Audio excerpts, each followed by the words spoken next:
साथियों, आज एनडीए सरकार देश में इंडस्ट्रियल कॉरिडोर बनाने पर बल दे रही है। यहां भी देखिए कितने एक्सप्रेसवे बन रहे हैं।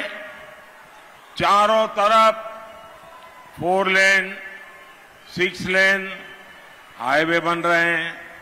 नंदियाल, एरागुंटला रेलवे लाइन का काम पूरा हो चुका है।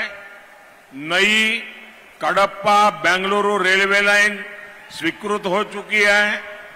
कडप्पा एयरपोर्ट के नए टर्मिनल का निर्माण हो रहा है। आने वाले 5 साल में इंफ्रास्ट्रक्चर के ऐसे हर काम का और विस्तार होगा। बीजेपी ने घोषणा की है कि साउथ में भी बुलेट ट्रेन चलाई जाएगी।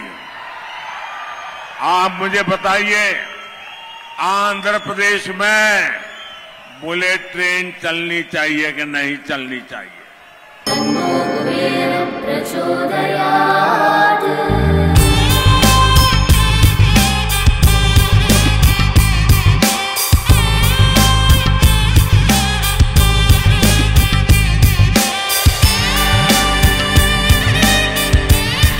కుబేరలక్ష్మి కటాక్షంతో అందరి ఇంట్లో బంగారం, వజ్రం, వెండి నిండా. లలిత అక్షయ తృతీయ బంగారు నగలకు తరుగులో 1% తగ్గింపు. వజ్రాభరణాలు క్యారెట్కు 5,000 తగ్గింపు.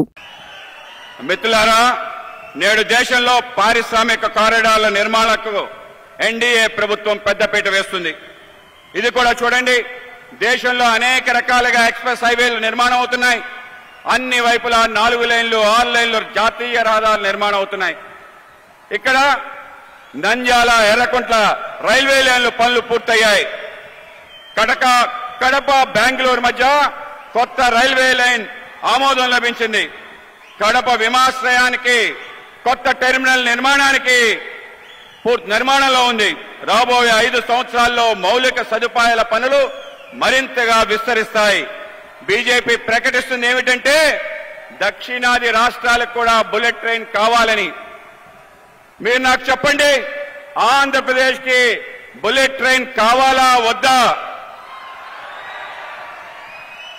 साथियों, रायलसीमा के किसानों का जीवन सिर्फ और सिर्फ एनडीए सरकार ही बदल सकती है। यहां टमाटर बहुत उगाया जाता है। आने वाले 5 साल में हम टमाटर जैसी सब्जियों के लिए स्पेशल स्टोरेज के क्लस्टर बनाने जा रहे हैं।